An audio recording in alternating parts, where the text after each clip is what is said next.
O rei Ben-Hadad II emerge na história bíblica como uma figura intrigante e decisiva, cujo reinado é marcado por conflitos, conquistas e opressão sobre o reino de Israel.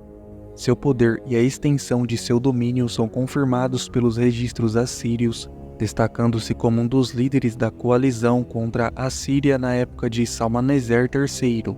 Na Bíblia, ele demonstra sua força ao liderar 32 reis vassalos durante o primeiro cerco à capital israelita durante o reinado de Acabe.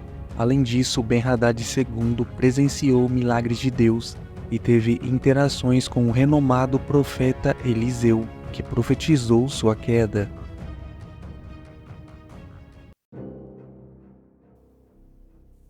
Os sírios não gostavam dos israelitas. Diz a história que em meados dos anos 1000 a.C., eles eram um aglomerado de diversos estados, Gesur, Zobá, Harã e Damasco.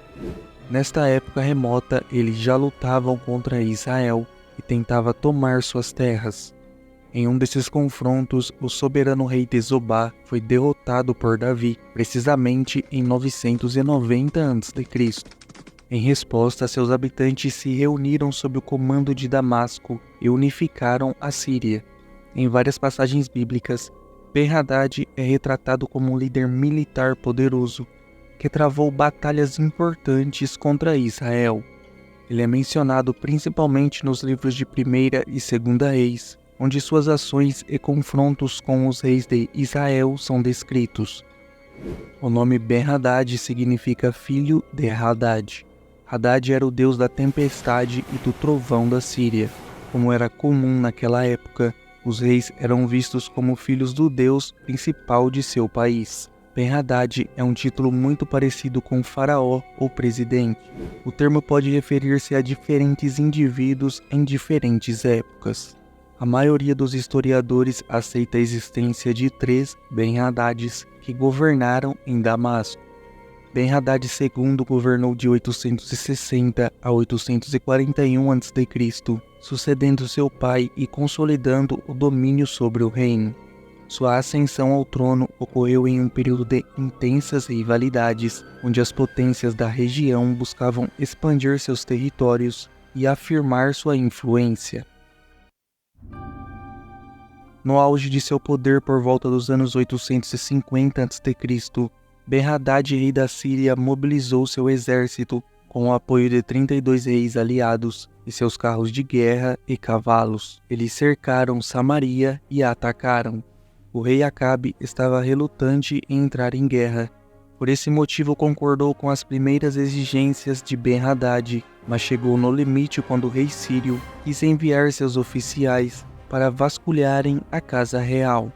Ben-Hadad ficou furioso com o que percebeu ser uma insolente resistência e declarou guerra. Enquanto isso, um profeta foi a Acabe, rei de Israel. Ele disse: "Assim diz o Senhor, está vendo esse enorme exército inimigo? Hoje eu o entregarei em suas mãos. Com isso você saberá que eu sou o Senhor." Houve 3 profecias importantes concernentes a Acabe e sua relação com Ben-Hadad, 2 positivas e uma negativa.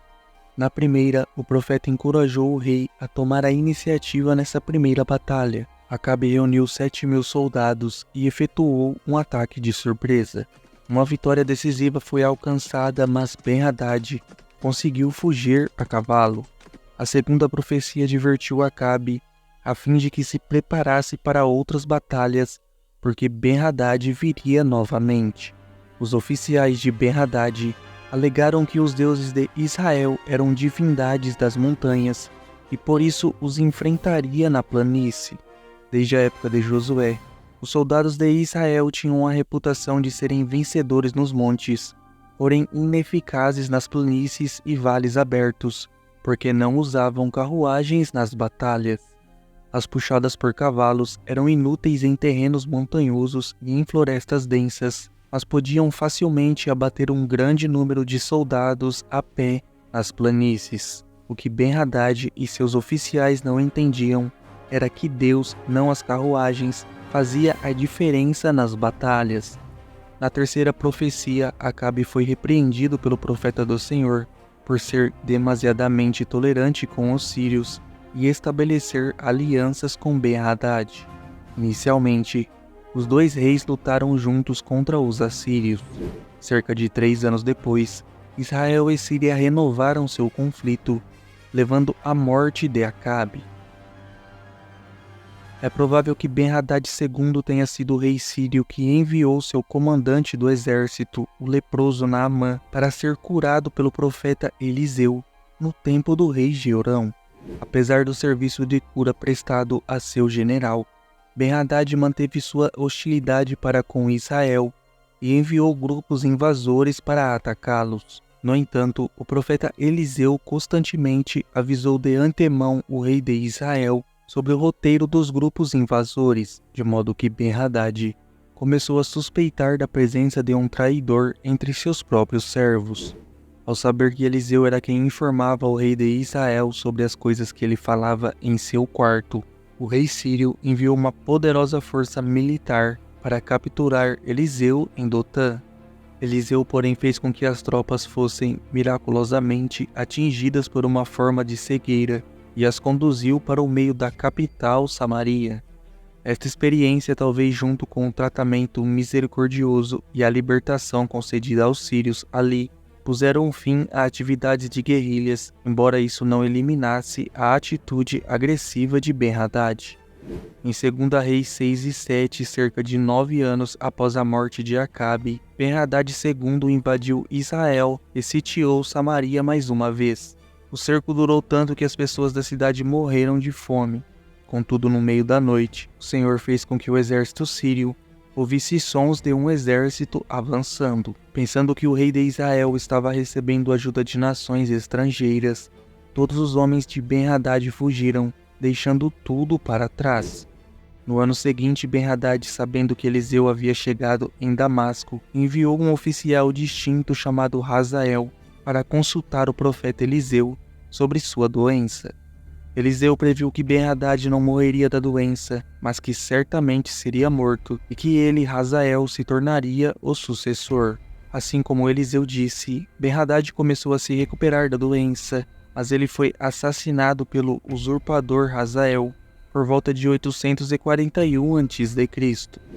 O legado de Ben-Hadad serve como advertência sobre as repercussões de resistir ao plano divino, destacando a complexidade das interações entre líderes políticos e forças espirituais. Essa narrativa nos desafia a refletir sobre nossas próprias escolhas diante das advertências divinas, reconhecendo a soberania de Deus sobre nossos destinos. A história de Ben-Hadad II ressoa como um lembrete de que desafiar o propósito divino traz sérias consequências.